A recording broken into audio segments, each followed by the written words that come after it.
Welcome everybody to the Digital Analytica and TPG Leadership Series. And we're really excited to have everybody today and especially excited about a very amazing guest that we have who's really been spearheading, trailblazing into the digital realm, leading digital business and really a specialist on driving digital transformation from inside an organization.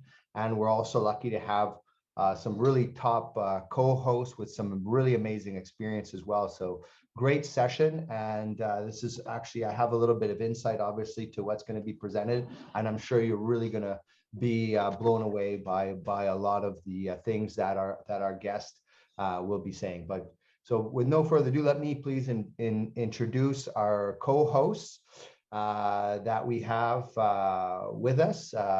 One of my co-hosts and our in-house digital guru, a man who has had his metal tested in the fires of Silicon Valley and has worked for some of the big companies like Sun Microsystems over there, as well as doing his own digital startup, .com startup in Silicon Valley itself, and then moving into some of the biggest companies in the world, such as Bank of America, where he's led the digital transformation for several of their departments, where he was a vice president of IT. And then given his Arabic roots, he came home. We're very lucky to have him back in the Middle East, where he was the chief information officer for Bank of Jordan.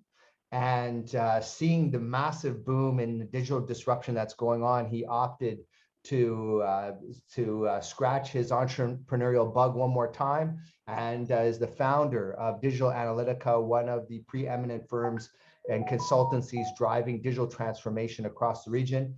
I may have skipped one or two of his positions in there in the name of time, but That's fine. Can fill us in. Please welcome Nasser Zagha. Thanks, Shane, for the introduction. I love it. You did very well in that part. And yeah, I mean, I think you're doing great in co-hosting these sessions. Hopefully everyone will gain out of it. Please. Thank you. You're making me feel bad because I don't have your logo up behind me, but I'll have to change that. So making me feel bad. But my next co-host and also a TV star, a local TV star here, if you've caught him on Friday night, 7 p.m. TV, where he's on a show called Bedazzled, where he does the career tip time, and he's joined by another amazing co-host on that show as well, which is actually myself. So we do the career tip time for Bedazzled. He is a man who hails from the big island of Australia and really wanted to have an international career, where he's really become one of the top HR professionals in the region. He worked for Procter & Gamble, where he's a divisional head of HR for them, looking after Asia, prestige care and fragrances, which is a massive business. And then he was a global CHRO, one of 3 global CHROs for Maersk Shipping, one of the largest shipping companies in the world, where he looked over 100 countries. And so has a really good international experience. And then he came to one of the largest banks in the UAE, First Abu Dhabi Bank, where he was the global CHRO. And recently, he has become a humanitarian and has joined Plastic Bank as the global CHRO there. And he's the head of people and culture at Plastic Bank, which is a company that looks at taking plastic out of wherever they find it and get it recycled. And so please welcome Peter Baker. Excellent. Thank you, everybody. Thanks, Shane. It's great to be here. Yeah, Plastic Bank, we are creating opportunities for people in developing countries to earn a living by recycling plastic, and it's a wonderful mission to be part of. It's a bit of an agile organization, so we don't go with group chief HR titles, we go with head of people and culture, but it's really great to be able to drive the HR journey for a very fast growing global organization with a great mission. But I also like to stay involved in some of these kind of initiatives here where we talk about the future of organizations, and that's why I think we're so happy today to have Krish here, who's really going to help us really accelerate our momentum, accelerate our knowledge around digital transformation, and anticipate some of the issues that naturally come up during digital transformation. So it's absolutely a thrill to be here and be part of this discussion. Marvelous, marvelous. Thank you. Thanks, Pete. And we're very excited to have our key speaker and a man that I have actually watched over the years drive digital transformation at organization after organization. He has over 2 decades of experience. He's worked on 5 continents and has led business transformations at Citigroup, Fidelity Investments, First Abu Dhabi Bank, Bank Muscat, QIB Group, and others. He's also been voted as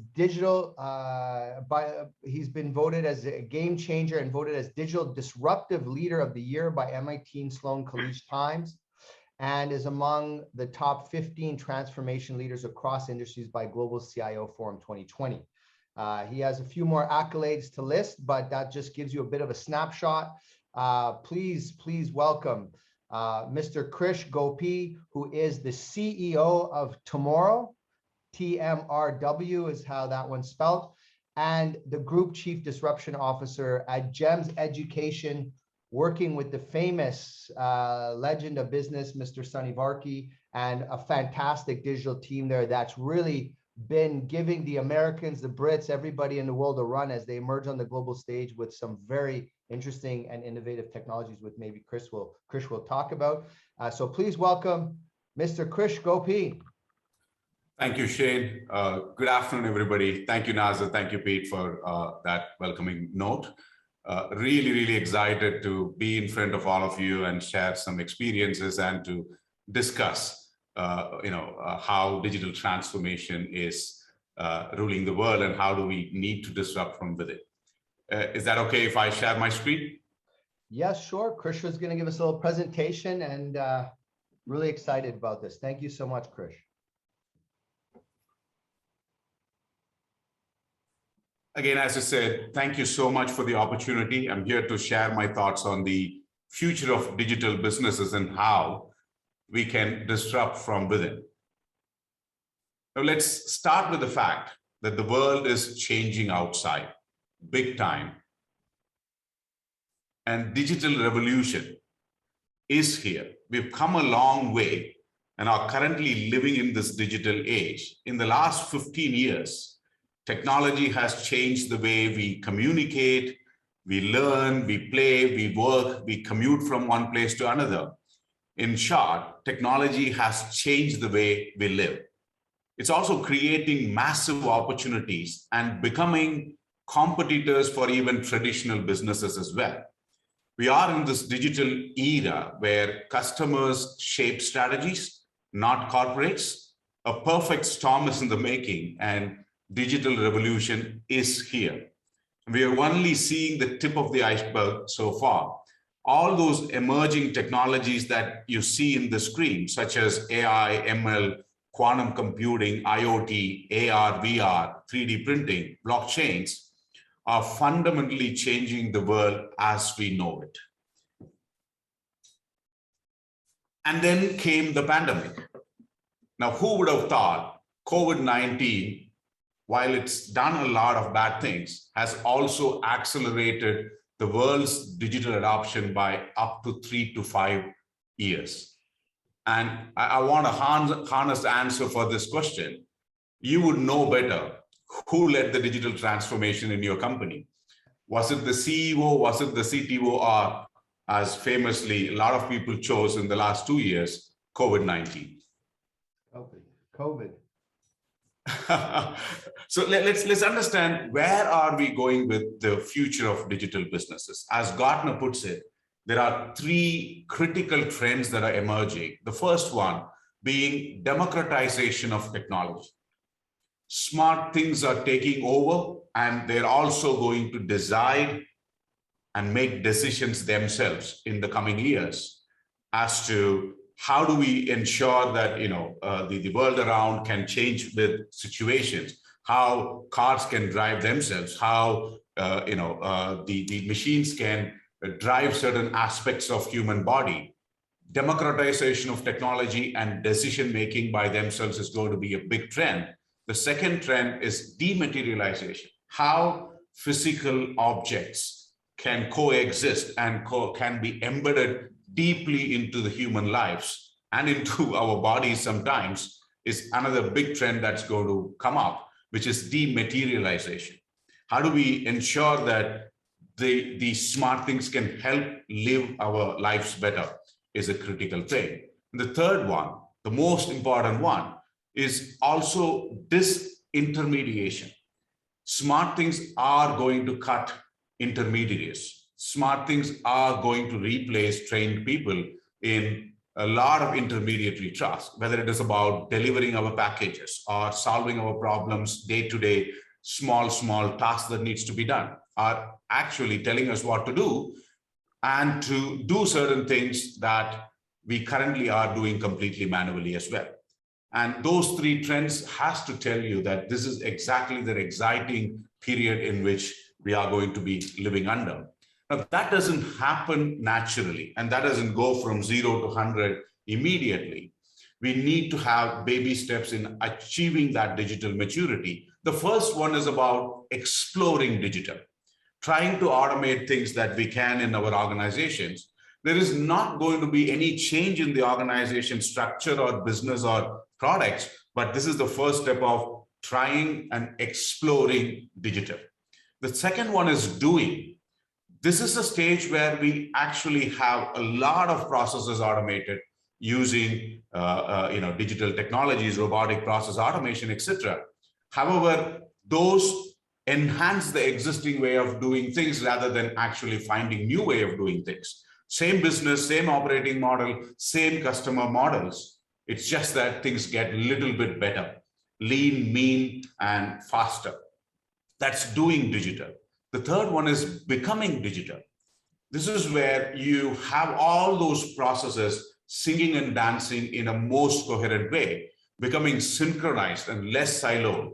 An impact of A will be seen on Z, etc. And that becomes a model where there are so big changes into your current operating model and current customer touch points, still almost the same, but much more enhanced than what your traditional become will look like. And the last stage is being digital. This is the nirvana. This is the end of how a digital transformation end state will look like. This is where you absolutely disrupt the existing business in doing something profoundly better, something 10x better, where you don't have the same business operating models or customer models, but you completely enhance it to deliver much bigger, more results. Now, I want you to all take a step, take a pause and think about, where are you in this digital maturity? Am I exploring? Am I doing something about it? Am I becoming, or I am already being digital? And each one of this step kind of sets you the path on what needs to be happening more as well. In the interest of time, we'll stop it there, but the next meeting or a separate meeting, we can go into details of it and see how we can adopt different methodologies in terms of going from one stage to another. Now, we've seen that the world is changing outside. How do we survive? Now, surviving is okay. How do you thrive in this digital era? The answer lies within. Organizations need to disrupt from within as an answer to go and survive and thrive the digital era. Now, how do we do that? Let's first understand, what is disruption? Disruption in business terms is creating a new market or a value proposition by replacing an existing way of doing things by something exponentially better. You absolutely should not even realize what was the existing process to what has been built. That gives you 10x value, 10x impact in a positive way. That's disruption. Now, we can either disrupt or be disrupted. And there are only two ways of it. We can be disruptors, like how Spotify disrupted the way we stream music, how Netflix disrupted how movies are watched at home, how Airbnb disrupted how we rent a place to stay, how Tesla disrupted the way cars can be run, or we disrupted like the biggies like Yahoos and Blackberries and Kodaks, sitting at the very top of the pyramid and thinking that they are the best and nothing can stop them, suddenly to falling down so steeply that they don't even realize what hit them. We can choose either to be in the left side of the table or a right side of the table. Now, how do we then disrupt from within? Krish, you talked about disrupting from within is the most important thing. Let's understand what it is. Well, we have 7 dimensions that we need to be looking at when we are talking about disrupting from within. Now, the first one is business model. With all those exponential technologies, with ever-changing customer expectations, and with emergence of some really, really cool technology companies, untraditional competitors, business models are changing on a daily basis. We absolutely need to understand the emerging trends, the customer behaviors, the customer demands, and very relevant to what the competition is doing and what the competition isn't doing as well. So constant monitoring of the digital trends is the only way that we can keep our business model up to date. And it is really important to understand what your competitors are doing, and most important, to understand what your competitors aren't doing as well. So first one is the business model. The second of the 7 dimensions is the customer. Customer is the most important thing. Keeping the customer at center of your universe and building the digital proposition around him is the best thing to do. And absolutely ensuring how many of our touch points that he currently has today, and how much is the ideal touch points he would want to have is another very, very important touch point as well. So customer is absolutely key. Organization alignment. Now, most of the organization actually, falter in properly aligning the digital, either way too high in terms of completely putting it in a different place than the actual business itself. That's a disaster. Or putting it too low and combining it with a BAU business which has different priorities, etc. So establishing a right placement, giving a right authority, a beautiful workable hierarchy is an absolute important thing to do. And research has proven that organization having the right digital placement, hierarchy, authority, accountability are better placed to succeed as well. Let's look at the next one, marketing.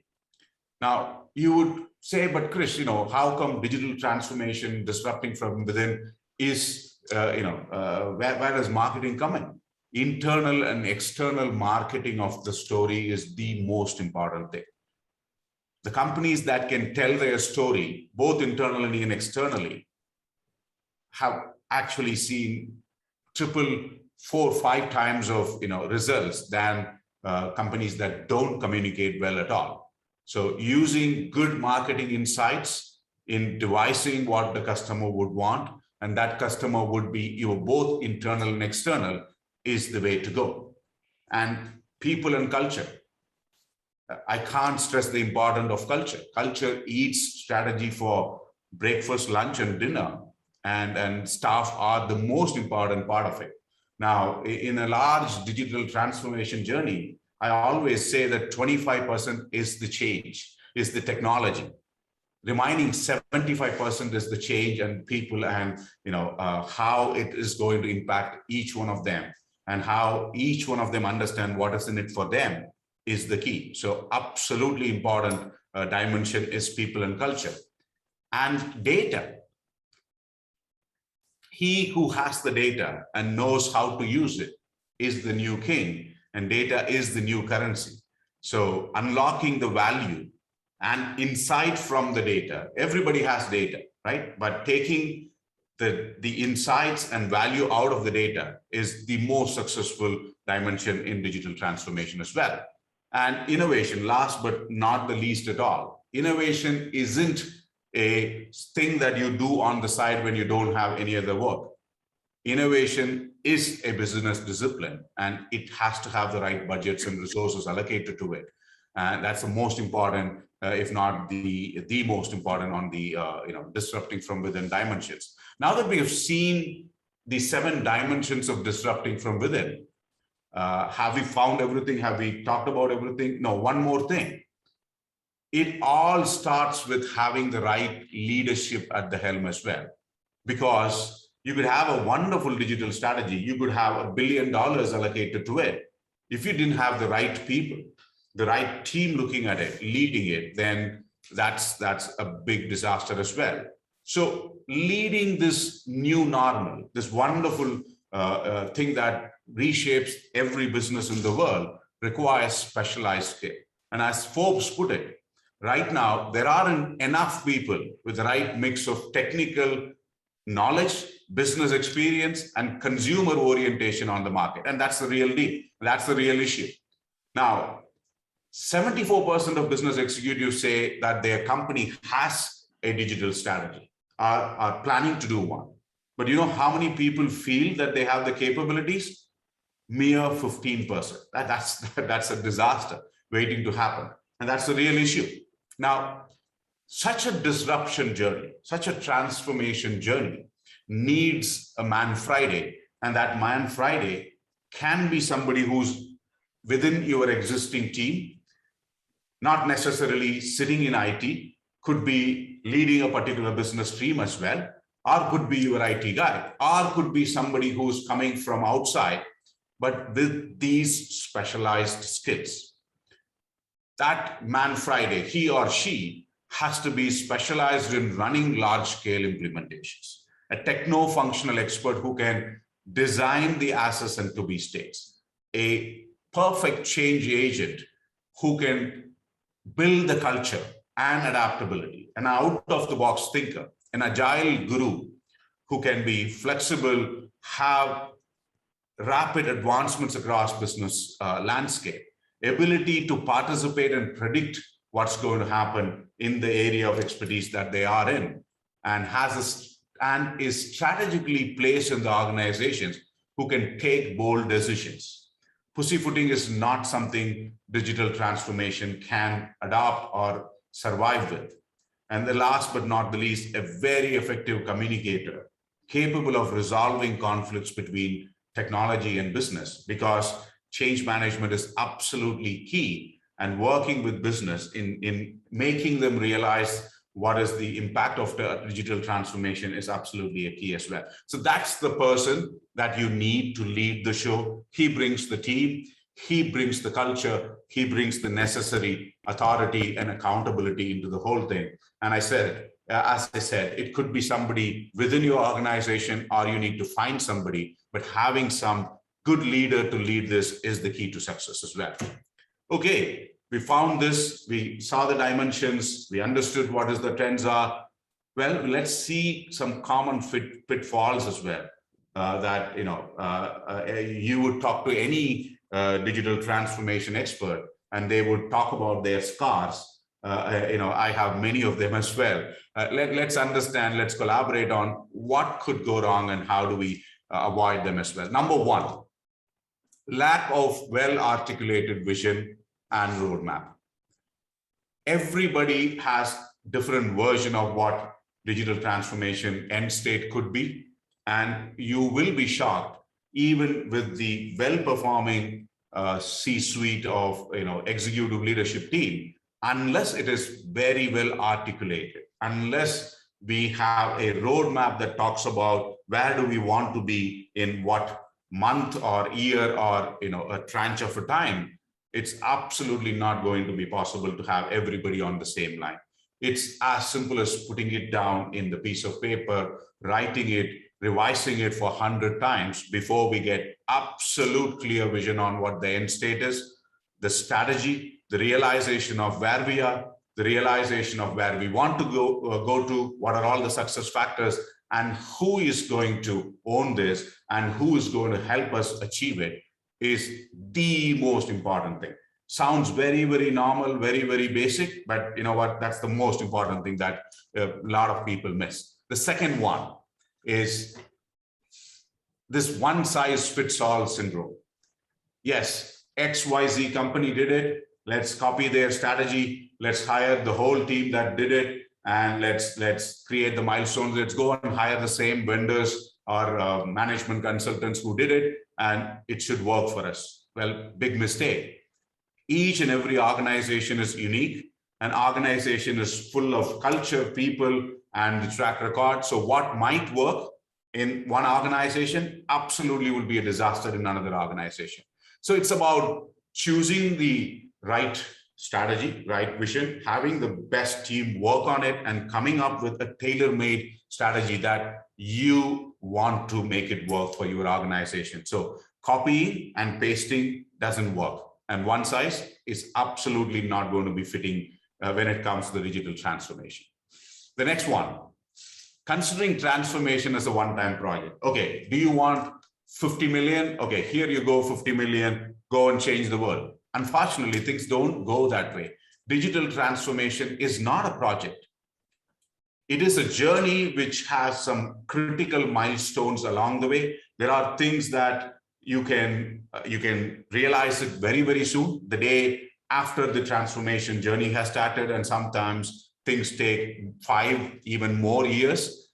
There is no big bang. There is no a project to go live. This is a culture. This is a journey. Short-term wins absolutely are necessary, but a long-term goal is also something that needs to be set. And we have to come out of this one-time project, one-time budget kind of a scenario.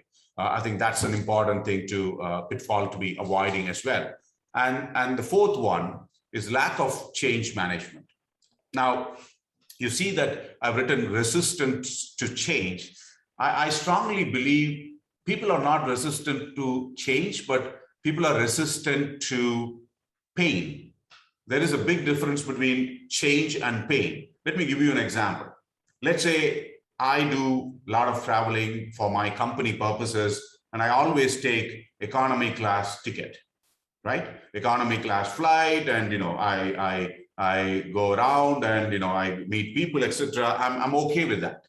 That's how it's been always. Now imagine my board calls me and says, Krish, you cannot go on economy from now on. You are going to be given a private jet, and any meeting that you want to attend and anywhere else, whatever is the distance, you know what, just call up the captain, and then from now on, you are driving in private jet. Do you think I'm going to be resisting that change? I would absolutely love it. But let's assume another scenario. My board tells me, Krish, we can't afford you to go to economy class. Listen, either travel on train or on public transport like buses, etc., because we want to cut costs or we want to change the way we do things. Now, that change, I'm going to be pissed off about, because you are giving me something less than what I was already going through. Exactly how change management works as well. If the change is superb, if change is significantly better than what I am already experiencing, I don't think humans resist at all. So it is important in this transformation to explain to people, am I giving you a private jet, or am I asking you to go and take a public transport? That's the main difference. And if we truly believe, and if we plan, if the strategy is to give each one of them a private jet, believe me, there are people who are going to be signing up and are going to be very, very happy to go into this change management. The last pitfall is going solo. My company is great. I'm going to change the world. I'm going to boil the ocean.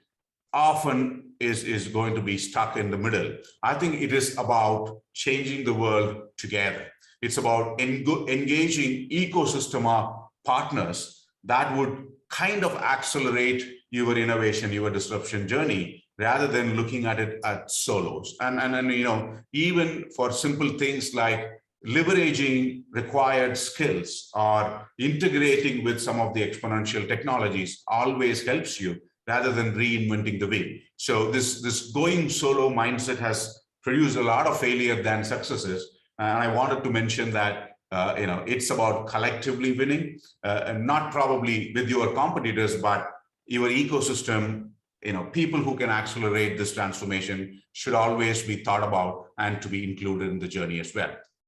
Let's go into how we did this journey in GEMS Education. As you know, GEMS Education is the largest K-12 private educator in the world. And we've been existing 60 plus years and providing world-class education across 13 countries with 250 schools across the globe. And we wanted to go into this disruptive journey and let's see how we have disrupted from within and why tomorrow our EdTech entity has been formed and what's the reason for it, etc. Now, to start with, before going into our journey, we need to realize that education industry is being transformed. The way in which we learn and teach is forever changed. And students are digitally smarter. Teachers are no more the single source of information for students anymore. And all those exponential technologies like AI, ML, XR, IoT, blockchain, they're all real. And the use cases are coming up in every industry, including education. And I said, data is the new currency. Anybody who can use technology and use data after pandemic in improving the learning and teaching analytics is absolutely the new cool thing to do. And whoever you are, however big you are, and whichever scale that you operate on, efficiency and standardization has become non-negotiable in every industry, including in education. Now, of course, while education was being transformed, COVID-19 had come and had increased the digital adoption, mainly for education, as we have seen. And education industry is a big industry. By 2030, it is reaching 10 trillion in the market cap. And that is just EdTech taking baby steps. In this huge market, if you realize the digital spend or technology spend is just 4%, you would realize that we are just taking baby steps and there is a huge market and there's huge potential to cover. Now, today, we are talking about EdTech market cap around 404 by 2025, and that is just the beginning. It's going to go leaps and bounds of it. While we are, our education global spend is very, very less compared to what other industries are doing. Imagine adding another 2 billion learners between now and 2050. Education is going to be a very, very lucrative and very successful and very transformative industry in the coming years. And I also know that $90 billion is going to be added in the next 10 years into EdTech investments in potentially on exponential technologies including. Now, that should make all of us happy then. There are a lot of spend that's going to happen in EdTech, and there are lots of EdTech companies. So Krish, where is the problem? Well, despite being a very crowded marketplace with so many B2C apps, B2B apps, B2G apps, the reality hasn't changed much. The reality of EdTech in brick and mortar schools isn't where it should be. Complexities of integration because of the infrastructure and technology stack in which all those EdTech companies have being built for the last 15 years isn't helping at all. And having to use 18 to 25 different applications to run a decent, normal, successful education is kind of giving a very bad experience when it comes to the stakeholders. It is not seamless at all. And because we are using so many different applications and data sitting in all those disparate systems, we are not able to collectively put together all the data, let alone using that data, making sense of it, and improving the learning and teaching outcomes. Most of today's EdTech companies are narrowly focused on solving one or two problems, or one particular curriculum, or only focused on selling it in one single region. That's not helping at all, because the world is suffering with huge EdTech problems. You need systems that can solve multiple problems and can be extended across the globe. Now, having said all this, let me give you another shocking statistics that will make you really, really go back. Our educators, my teachers world over, are spending up to 60% of their time in non-teaching jobs. That's something that is absolutely not acceptable. If only we can take 20% of this, administrative time, a non-teaching job, to give it back to them, the world is going to be a very, very different place. The need of the hour is about having integrated systems that can streamline the end-to-end process, improve learning and teaching outcomes using data and technology, and providing seamless experience to all the stakeholders. We've done this transformation journey at GEMS Education. We have fixed the fundamentals that we had all those problems, and we started creating our own intellectual suite of products. And now is the time to accelerate this transformation and to create incremental value by creating a company and going live with this. We have digitized the entire digital ecosystem from start to finish, from end-to-end K-12 processes, higher ed and lifelong learning, taking care of all those stakeholders as well, which resulted in huge benefits, whether it is about bringing in digital propositions or consistent pedagogy, or increasing efficiencies up to 20,000 man days, or driving greater internal and external satisfaction, or creating IP suite of products worth billions of dollars, or huge cost savings, or avoidance through technology and consolidation and standardization.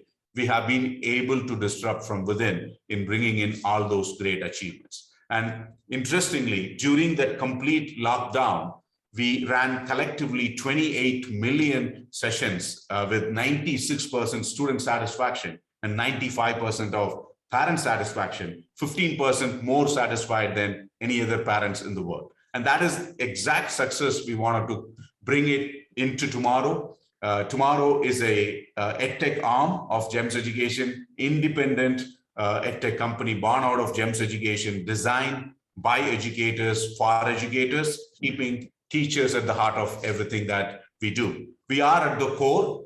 The world problem today lies in the classroom and in the schools, and we are trying to solve the real needs of the real stakeholders. And that's the biggest advantage that we have. And we want to ensure that our teachers teach better, our students learn better, and our parents are more engaged, and our schools become more efficient than ever using our Tomorrow platform. Let me give you a sneak peek of what this platform is about, being used by hundreds of schools and hundreds and thousands of students and teachers. This is a all-in-one integrated platform that is completely curriculum agnostic, can today manage 9 different curriculums across the globe, whether it is national curriculum, US, IB, UK, Indian, anything that you would put it. And this is probably the only system that can cater to all the curriculums that exist today in the world, and complete blended learning capabilities, whether it is synchronous, asynchronous, or adaptive learning. This system is capable of, and exhaustive child safety features, gold standards of health and safety and online safeguarding, using AI for completely, revamping how nudges are done, or predictive analytics, or complete 360-degree view of the learning journey of each student, and integrating with almost any and every possible solutions or content that you need to do with RESTful APIs, with common cartridges or LTI 1.3, and completely easy to migrate data migration wizardization. Now, today it has the following core modules: an end-to-end academics management, everything related to non-academics, including activities, sports, communication, counseling, well-being, or university connects, and customer management, enrollments, customer engagement, 360 feedback, retention, and a pure learning management that includes curriculum building, portfolios, assignment quizzes, lesson building, and a back office management including our own ERP, procurement, finance, HRMS, and payroll. And if you have large scale services management, whether it is catering, transport, contracting real estate facilities. It's all done using this end-to-end system. And a pure custom-built core educational health and safety and child safeguarding called a guard module, and a beautiful data analytics that goes with this. The advantage of this system is it's built ground up for education by educators, completely customizable for the way it looks and the way it functions and the modules that it has and the way the assessments has to be. We have won a lot of awards in terms of the user experience and the user interface and the customer happiness for the best transformation in terms of change management, in terms of implementation, etc. You see the awards that are there. We won the best mobile app in the innovation category in the World Mobile Congress in Amsterdam in 2019 as well. We also have some unique features that doesn't exist in any of the learning or school management systems, such as SOS button that can be clicked and it sends real-time alerts to all the parents with Google Google location at that minute, or a Genie, that is a AI-powered chatbot that can talk to people, that can converse, that can answer all the questions and can do all the work like paying fees or getting the academic results, etc. Or a Facebook equivalent chatter functionality that collaborates, that can have peer collaboration between students to students, students to parents, and parents to teachers as well. Or a report concern, a concern tracker, where a student can actually report if they are being bullied or if they had some things that they shouldn't be hearing or seeing, etc. A workflow that can take those concerns and immediately address them as well. So by this, you would realize that we've taken care of all the stakeholders, all the processes, and thankfully our stakeholders love it, whether it is teachers, parents, or our students. They absolutely love our platforms, and our experts analyze and agree the impact as well. As a former chief education evangelist of Google, who reviewed the software and went into the software, played it with at least 2-3 weeks, said, this is exactly what I wanted to build while I was working for Google. And he said, listen, I want to come and work as your advisors and kind of make it big. Or as a leading venture capitalist puts it, this can actually leverage everything that a parent company had and put it as a software. As a CEO of Consortium of Chartered Schools in the US says, this is EdTech revolution. We've found and we've heard a lot of positive comments from every single one who's seen and used the system as well. And that's just the beginning. We have some wonderful things that are being cooked, that are being piloted, that's being envisaged, including eBay of education, which is a digital repurposing software that can provide equipments, materials from the rich schools to poor schools, and having a Edu passport that takes care of all the achievements, attainments through digital credentialing, to a complete marketplace called EduMarket, our digital collaboration and platform for learning and content creation called Edupedia, or an XR platform, or AI-powered learning and teaching delivery called Gemma, or an adaptive learning platform called OneApp, or a lifelong learning platform that can encourage adult learners to do. We have just started, and there is a lot that's coming. So where are we going with this, Krish, you would ask? Like Microsoft Windows is for PC, like Apple iOS is for iPhone. We want to create a learning operating system. We want to create an open architecture that can cater to every single school, whether it is brick and mortar or an online school or anything in between in a blended fashion. Whether it is a K-12 school, or whether it is a skills program or a higher ed or a lifelong learning, we want to create this operating system for the world with like-minded technology companies, universities, technology partners, the stakeholders, the parents, the teachers, everybody putting together the learning operating system for the world. I'm done with my presentation. Any questions are welcome. Oh, thank you, Krish. That was amazing. I think you also have a possible second career as a graphic designer. Is it where those slides you had a team make them though? You didn't make all those yourself, did you? Some of them me, and some of them are teams. Little help. Okay, great. Well, look, I mean, I know that you have come up through the ranks of banking, and I have a few other bankers on the call today, so not to say anything, but let's be honest, banking's not necessarily known for its innovation, and here you are, a trailblazer innovator.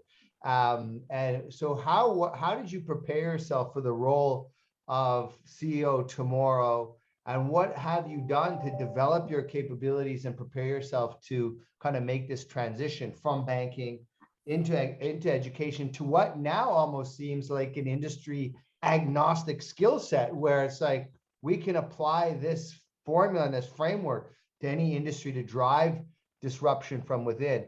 Can you walk us a little bit through that evolution from a capability perspective and what you did to prepare?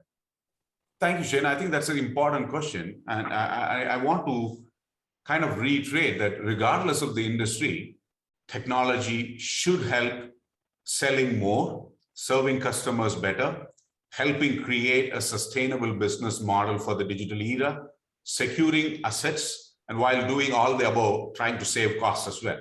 Though it might sound oxymoron, you need to do all the four, but you need to save costs as well. In that sense, I don't see much of difference between banking and education when it comes to the impact that we need to create. Banking is a highly regulated industry. The rigor in which the banking technology operates is much higher than education industry, at least for now. So my focus was to bring that rigor and that discipline into the education industry from banking. And it's a digitally matured industry, banking. So we're also trying to bring that focus of digital first culture, for all our stakeholders into education as well. So I think overall, my banking experience has positively helped me in getting things faster, better, and cheaper in education. That's fantastic, Krish. Thank you. I mean, one of the interesting ways that you frame it, I love the way you frame the fact that it's not a project, but it's a journey, the criticality of culture and human change as such a key enabler of such a large transformation, the bit about ensuring that the digital team has its own place within the organization and can sometimes break down barriers. And those are fantastic.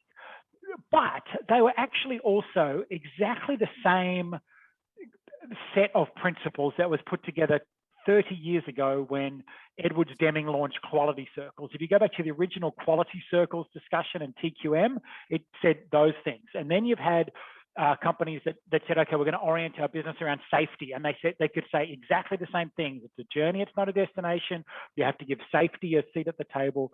You had the same with then customer centricity a few years ago. And then, of course, Lean Six Sigma and the whole process excellence thing is, of course, still working its way around in many organizations. So you have lots of philosophies that are claiming we need a special seat at the table.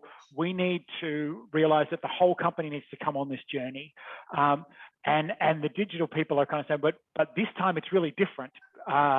It's not like quality, which is going to fade out, or it's not like Lean Six Sigma, which is having a limited impact. How do you, as a digital leader, really think about that? And particularly when you get that type of resistance that says, yeah, digital is fine, but it's just this year's flavor or this half decade's flavor, and next time something else will come along and digital will kind of drift off. So no, I don't want to reorganize my whole organization around digital. How do you as a digital leader deal with that?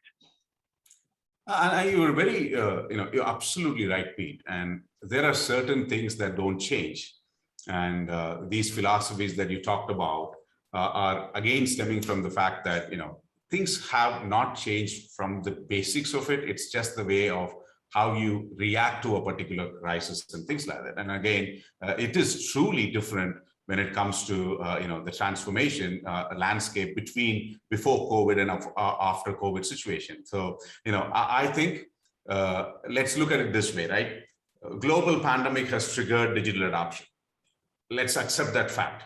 This is the new normal. We are absolutely not going back. Let's also accept the fact. But let's be very, very clear. Emergency response to COVID-19 that we have all done is not the future of digital transformation.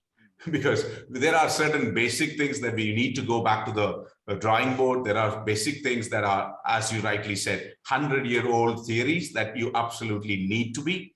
Now, not changing is not an option here. Again, being out of the business is only cost of you not embracing digital transformation. I think that is absolutely given. Reimagining your businesses in digital age is the must. Yes, the principles are same, but we need to relook at it. So if organizations don't get it, if you know that culture of let's understand that this is the most important thing, then we are in some big trouble, I would say. Oh, that's really great. Good insights. I think Rashad Al Mustafa, you have your hand up. Is it? You wanted to? Yes, thank you, Yes. Shane. How are you doing? And thank you for arranging this program. My question. Hold on, Rashad. You got to turn your video on so we can see your beautiful face there. In my current dress, okay, why not? As long as you're Sharia compliant. I am Sharia compliant. Am I visible? Actually, nice to Hey, see you one uh, more time. A little bit visible, Rashad. but not all visible. Is it too close? No, you're good. You're good. There you go. You're looking look good. Great to see you, Rashad. Great. So, Krish, also nice to see you again. I believe we've had the chance to meet earlier on. My question relates to, it's so commonly spoken that we're doing a digital transformation, but many people are offering services on digital channels and believe that is digital transformation. So what is, if you can just bring to light, what is the difference between a digital transformation and just offering your services on digital channels? I think, you absolutely got it right? If somebody is giving a channel-wise digital, they are trying to do the first or second stage of your digital maturity. Being digital is an absolutely the right maturity level of being a truly digital organization in terms of enhancing, in terms of disrupting what your products are and models are, rather than putting a lipstick on an existing product and trying to actually make it look good on a particular channel. That's not true digital transformation. A lot of banks do it, unfortunately. It's the old product, it's absolutely crappy internal processes and with a lot of manual things, but it's put on a particular channel and being called as a digital product. You're right, that's not the real value of it. Thank you.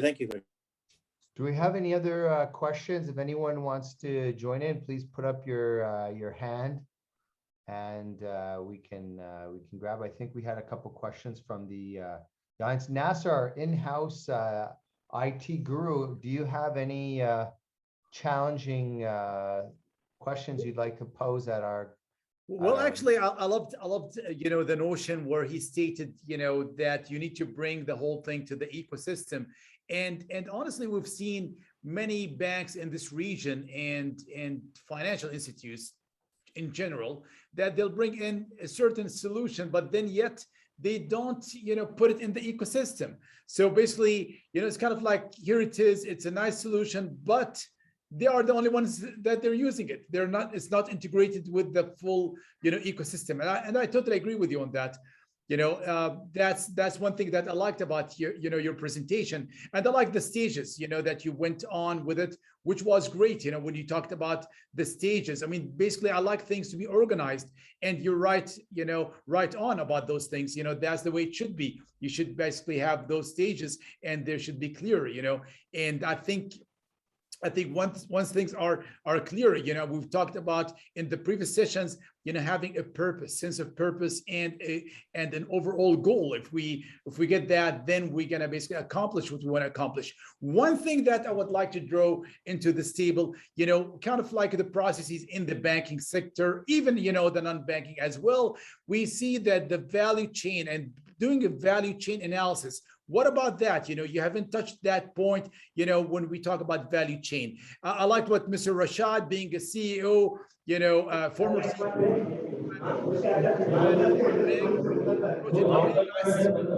But the other point is, when we talk about the value chain analysis, what's your take on that one? No, absolutely. Value chain is a critical thing, and having a right ROI. And ROI need not be only money. The return on investment can be qualitative and quantitative as well. And I think it was Pete or Nasser, you brought in the point saying it's coexistence of every other thing as well. You can be having a great ROI, but if your process or product has limited the capabilities of other departments or other investments that you have made, truly the collective ROI has been reduced as well. So bringing a right value, both quantitative and qualitative, is a key measurement for any success into the digital transformation as well. Marvelous. And adding KPIs to your presentation as well. I loved your presentation. If you add KPIs to it, that's the goal. At least we can measure, what we're getting out of it. So you did a fabulous job with us over here. I think the KPIs are the way to go. You can basically measure, our progress, how well we're doing, and so forth. I've seen people going through the drawing boards, and I've met other individuals who are kind of like peers like us, where they went on and they said, okay, here are the front end, the front end services, the mid office services, and the back end services. What's your take on that? It's kind of like, taking the value chain, looking at some verticals and horizontals and just extracting them out. What's your take on that? I think it's a journey that we need to be specifically going through for each and every process separately, and having the front end first, because that's the most important thing that the customer sees, the end customer sees. Having the right experience at the front is most important, while then coming into the back. And interface could be simple APIs, or it could be a powerful, painful extractions of data and things like that. But the experience of customer cannot be struggling, and the information security cannot be struggling. So having front and back, first priority is front, second priority is back, and the third priority is about ensuring that seamless integration and the hand-holding of data via an ESB kind of a thing can be done. And it's not going to be boiling the ocean approach. And you probably won't have time, efforts, resources, and budget in doing everything together. So it's all about prioritization and creating critical processes that will have maximum impact. To your point on KPIs is also something absolutely key. And I've seen organizations say, wow, okay, because of a particular change in management, or because of somebody has told them, let's go and spend now $1 million, spend on everything. Just because you have money, trying to boil the ocean is also going to be a big disaster for failure. Marvelous. We've got only 2 minutes left. Shane, you had the question. Apparently, I can see in the chat. You want to ask that? Yeah, we have a chat here from Fatima. Just to also say, I might have to bow out while you're answering this question, Krish, because I have a meeting in a few minutes, so I might have to run. But Fatima's saying, education, digital disruption will further increase the gap in education inequality. How can we overcome this? Not all countries or educators have required means. Do you even agree with that statement? Do you feel, some people feel digital disruption has the opposite effect? And what's your perspective? What are your thoughts? I 100% agree with Fatma. I think the inequality between equity, access, and quality of education has never been wider in the history of mankind, right? The gap, the learning gap that was created by pandemic for the underprivileged is going to have an impact for centuries to come. So companies, education companies, our governments has to take this fact and ensure that that's the first thing that we address. For an example, the purpose of tomorrow, the vision of tomorrow is to make quality education accessible for every single child on the planet at the, almost at the free of cost for countries that can't afford and students that can't afford, etc. So purpose is absolutely important. Ensuring that that equality gap is reduced using all the means possible is also very, very critical. So thank you, Fatma, for bringing that. You are absolutely right. Great. Do we have any other questions? I think there was a guy, Roger McDonald, who wanted to say something, but I can't see him now. I don't know. I have one question. I raised my hand. Oh, sorry, Arshad. Yeah. Yes, go ahead. Go ahead, Arshad. Yes. First of all, thank you very much for the wonderful session. And in terms of digital transformation and applying to organization, well presented and learned something new. So my question is, yes, so organizations and individuals are main two characters. Now, as individuals, how do we develop ourselves? I'm in my mid-career, for example, and I'm really passionate about this. And how would I plan my career to get a CXO role after 5 years or something?